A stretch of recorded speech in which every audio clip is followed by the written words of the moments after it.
आप सभी का स्वागत है। आपके साथ मैं हूं जोहम रुबा। उत्तर प्रदेश के कुशीनगर जिले से एक चौंका देने वाली तस्वीर सामने आई है, जहां पर करोड़ों की लागत से बना सिंचाई विभाग का निर्माण कार्य महज 20 दिन में दरकने लगा। बाढ़ से सुरक्षा के नाम पर बनाए गए ठोकर और पाइप वॉल में भारी अनियमितता सामने आई है।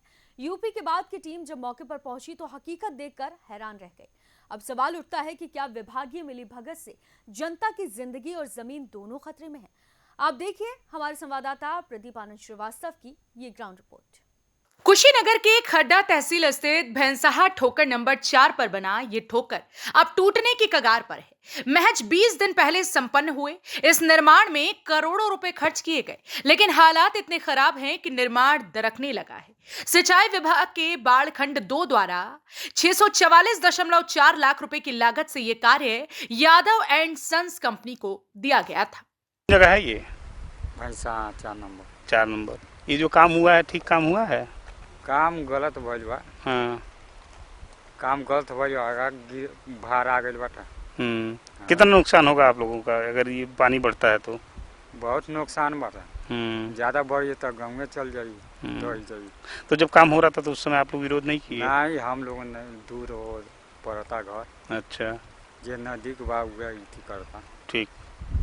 कहाँ कौन जगह है? मैंने कौन नंबर ठोकर है? 4 नंबर। तेज बोलो। ये काम जौन भइल बा तो ठीक लगा था? काम ठीक भइल बा? बाढ़ आइले खत्म हो गइल रही। तो अब बिना पानी को उतना धइ गेल बाटे। कहां कमवा भइल बाटे। भ्रष्टाचार भइल बा काम में जबरदस्त।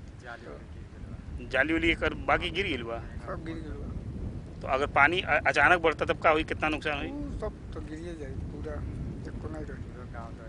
जांच में सामने आया कि जहां 7 से 8 लेयर जाली होनी चाहिए थी, वहां केवल 2 से 3 लेयर जाली का इस्तेमाल किया गया।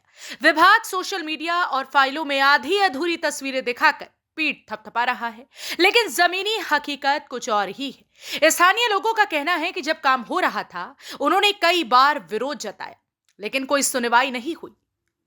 बाढ़ का खतरा फिर से सर पर है। नेपाल की ओर से लाखों क्यूसेक पानी छोड़ा गया है और सितंबर में पूर्वांचल में बाढ़ की आशंका बनी हुई है, लेकिन न कहीं बाढ़ चौकी दिख रही है और ना ही कोई जिम्मेदार अधिकारी। नमस्कार, आप देख रहे हैं यूपी की बात। मैं हूं आप सब प्रदीप। मैं इस समय नेपाल से निकलकर उत्तर प्रदेश में बहने वाली नारायणी नदी के किनारे खड़ा हूं और यह ठोकर नंबर 4 है। मदनपुर भेड़ियारी के ठीक सामने यह गांव है और आप देख सकते हैं कि यहाँ पर जो काम हुआ है सिंचाई विभाग के द्वारा, वो किस तरह से उसकी गुणवत्ता में क्या कमी है।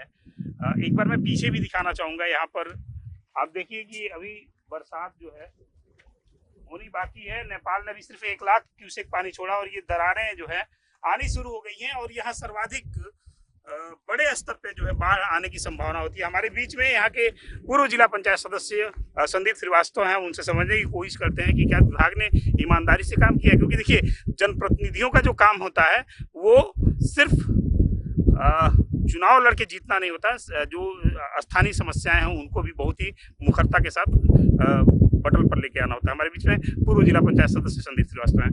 संदीप जी, ये बताइए कि यहाँ पर जो काम देख रहे हैं आपको क्या लग रहा है कि वो काम ईमानदारी से हुआ है? नहीं, ईमानदारी से काम नहीं हुआ है। जब ये कार्य हो रहा था उस समय हम लोगों ने अधिकारियों से चेताया था कि काम बहुत, एक तो गति धीमी है और दूसरा काम का गुणवत्ता भी ठीक नहीं है। और अभी अब की बार नेपाल ने पानी भी कम छोड़ा है, बारिश भी कम हुआ है। उसके बाद भी तमाम जो है आप देखेंगे कि ठोकर धंसे हुए हैं तमाम जगह पे। सिर्फ इसी 4 नंबर ठोकर की ही बात नहीं कर रहा हूँ, इसके अलावा भी जितने भी इस तटबंध चितौनी तटबंध पे ये नोज बने हुए हैं, ठोकर बने हुए हैं, चाहे धीराबार हो, हर जगह धंसा हुआ है, हर जगह डैमेज हुआ है। अगर ये 4 लाख 5 लाख क्यूसेक अगर नेपाल पानी छोड़ता, बरसात ज़्यादा होता, तो मैं समझता हूँ कि ज़्यादा नुकसान होता और आबादी को भी नुकसान पहुँचने की पूरी संभावना थी। नहीं, इसमें गलती किसकी मानते हैं? देखिए, सरकार तो आप ही लोगों की है, चूंकि आप लोग भारतीय जनता पार्टी से जुड़े हुए हैं और यहाँ पर जनप्रतिनिधि भी रह चुके हैं, तो आप लोगों ने इसमें विरोध नहीं किया। और अगर विरोध किया तो फिर ये जो जवाबदेही है ये किसकी? आप क्या मानते हैं, इसमें जवाबदेही सरकार की है या जो स्थानीय ठेकेदार है उनकी है या फिर जो एक्सीजन है उनकी है? ये स्थानीय स्तर के जो अधिकारी हैं इस विभाग के और ठेकेदारों की मिली भगत का परिणाम है। हम लोगों ने जनप्रतिनिधियों से, अपने माननीय लोगों से भी किया था, अवगत कराया था। उन लोगों ने दबाव भी बनाया था, ऐसा नहीं कि दबाव नहीं बनाया था। माननीय सांसद जी, माननीय विधायक जी ने दबाव भी बनाया था, लेकिन अधिकारियों की मिलीभगत और ठेकेदारों की मिलीभगत से ये उसका दुष्परिणाम है कि ये जो ठोकर है ये धंस रहा है। आपने सुना संदीप श्रीवास्तव जो कि यहाँ पूर्व जिला पंचायत सदस्य रहे हैं और ये बगल के जो गांव हैं, इन सब गांव के लोग जो हैं वो इनके वोटर हैं। यहाँ पर इनकी उपलब्धता ज़्यादा रहती है, इसलिए मैंने इस खबर की प्रामाणिकता के लिए इनको इसमें शामिल किया। अब मैं आपको समझाने की कोशिश करता हूँ। बाढ़खंड 2 में कुशीनगर आता है। इसके जो सुपरिटेंडेंट ऑफ एग्जीक्यूटिव हैं वो हैं JP सिंह साहब, और उनके साथ अगर एक्सीएन की बात करें तो महेश कुमार सिंह यहाँ पर एक्सीएन है, SDO मनोरंजन यादव हैं और जेई तमाम जेई हैं। लेकिन अगर वर्तमान की बात करें, देखिए सरकार ये कहती है, खुद जो जल संसाधन मंत्री हैं स्वतंत्र देव सिंह कहते हैं कि बाढ़ चौकियों का निर्माण होगा। गंडक चीफ कहते हैं बाढ़ चौकियों का निर्माण हम करेंगे, ग्रामीणों को अवेयर करेंगे।